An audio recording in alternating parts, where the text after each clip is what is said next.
is djinterview.com, and we're very privileged to welcome Scratch Perverts. Thank you for joining us, guys. Hello. How's your night been? You had a good night? Wicked. Really good.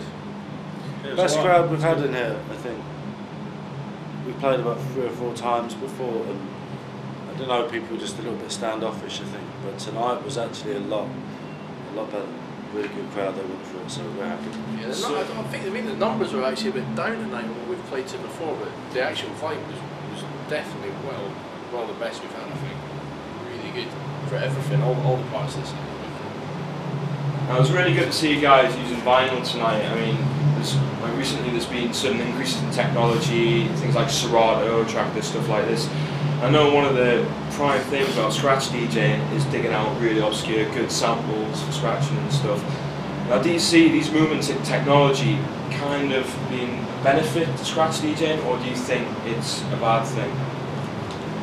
Benefit, really. I think one of the problems we had tonight, and just on the level of playing records, was turntables feeding back, and it's happening more and more often that we're turning up at gigs, not just us, other people that are predominantly vinyl based, and the turntables haven't even been sound checked.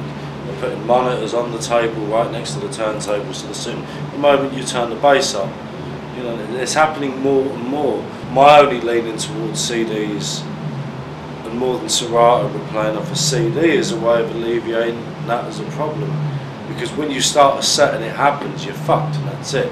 There's nothing you can do about it. CDs don't have that problem. There are things we do with CDs that you couldn't do with a record. There's I think a quality and a warmth to the sound of a vinyl that you wouldn't get off of any other format.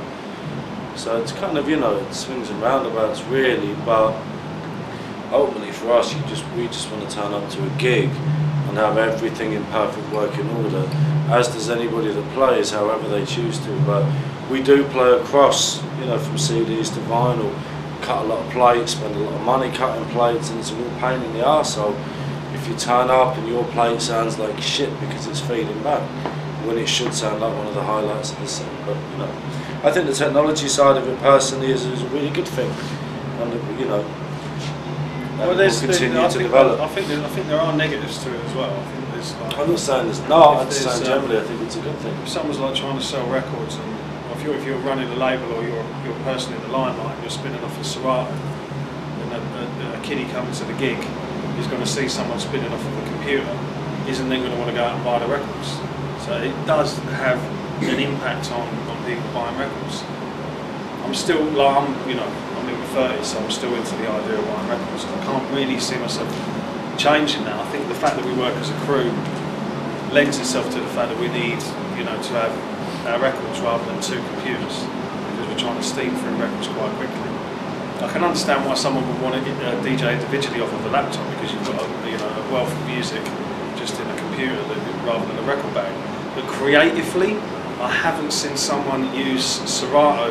It's made me think, fuck, I should be looking to that rather than looking to records, because there's more creative possibilities. I think the best people I've ever seen use Serato is guys from C2C are now working as an outfit called B-Type. It's the French guys.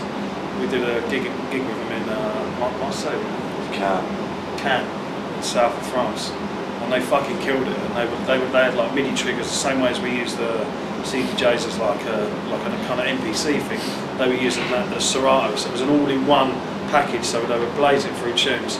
That's the closest I think I've ever come to thinking, could maybe get involved in that. I'm still into the idea of buying tunes personally. My kind of take on it is, from the same, a bit younger maybe, but from the same background as what everyone else is saying. I agree with it all, but personally, my sort of take of it is, it's probably inevitable that Serato, for instance, is probably the future of what most DJs from this kind of era will probably want to use. That's probably CDs as well, but Serato's a little bit more creative. But in answer to your question as well, I think the thing about Serato is you do have the potential to literally source all the sounds yourself. You have to be limited to vinyl, and if it comes down to something that, to be honest, I'm not involved with anymore in terms of doing turntable stuff myself, but I do think it would open up doors to do whatever you actually wanted. If you've got a computer or something like Logic these days, you could build your own sound and do a whole heap of stuff. And I do think it's the future. And it's sad that vinyl probably is on the way out. You know, I don't know. I started a hip hop record label probably the time when it was the absolute most stupid time to do it. And I didn't know until about 6 months into doing it, but I've seen the reality of it. And the sad thing for I think everyone else is while some genres will still thrive on it for a little while, it's inevitable that it will go. Like I do think that. I might be wrong, but that's my personal opinion.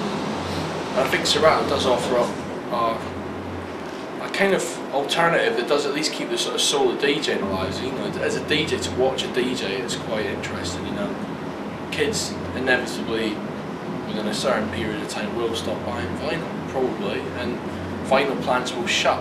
That's what will stop it, because essentially vinyl plants were shutting everywhere. We had to source vinyl plants out with the UK to do our label, and that was 2 years ago. It's got to be harder now. And you know, things like Serato will at least keep the soul of doing it alive. I've actually seen someone using vinyl and doing good things, and I think that's positive. Do you think allowing anyone just to turn up with MP3s, make their own samples, do that kind of undermines turntables to some extent? It definitely takes away the element. When we were doing it and doing competitions, it was really about sourcing stuff, like finding records that could lend to you doing what you did. I remember, like, personally, going through stuff from my routines, and certain records were really. I used a Beastie Boys record of one routine literally because I had it sitting there and it had different beats on it, and that was the whole reason that I ended up using that tune. Things like that. You know, that type of situation wouldn't arise for Turntables, saying you need to do your own thing. I mean, it wasn't really like that a couple of years after we stopped doing anything, because everyone pressed their own vinyl. But you know, Serato would probably be the next thing. And I don't really know, but ultimately, it opens up the realm of creativity to be a whole lot bloody bigger, and it's going to have to have a whole lot better people attached to it now, because you're actually asking a whole lot more of the people that are actually going to compete. If they're allowed to use Serato to do, say, DMC or something, it's going to be a completely different kettle of fish. It will open. I think it will open creatively. I think it will open up a lot of doors. But the idea of the acquisition of music being something that you do indoors alone, I think that can be a hugely detrimental thing, because the three of us that are standing here now, we wouldn't be standing here if it wasn't for a record shop. If it wasn't for bongos, Scratch Perverts wouldn't exist, because there was a social network of people that went to a record shop, met one another because they were going to that record shop. It was like it was a networking thing that I don't think you get by visiting an online record store. You don't have the same thing. It's not like that kind of.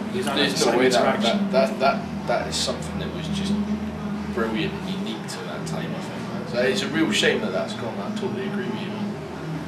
You guys, you've touched on like where you start with your turntables and things, and obviously your sets now are a lot more diverse compared to how you started out. What would you say some of your earlier influences are? I mean, DJing, I think for all, hip hop generally was the main influence for all of us probably. And there were musics that came before that. There's certainly, again, this would be based on age, but that would have influenced me and Joel as we were kids growing up. But hip hop was the main thing, I think. It was definitely the youth music of my time, and you know, I'm sure its hangover was the youth music of Neil's time really, and so not just the hangover, some good music also. I think hip hop was the main thing for us, and it's a kind, it was more than just the music really. And I'm not gonna like suck its dick, but it was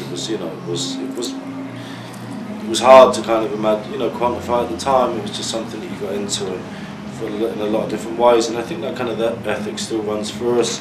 We don't play a lot of hip hop in our sets anymore, but we still consider ourselves to be hip hop DJs. Our approach to DJing is, very much with hip hop in mind. Just don't happen to be too many records coming out that we like and that we'd like to play.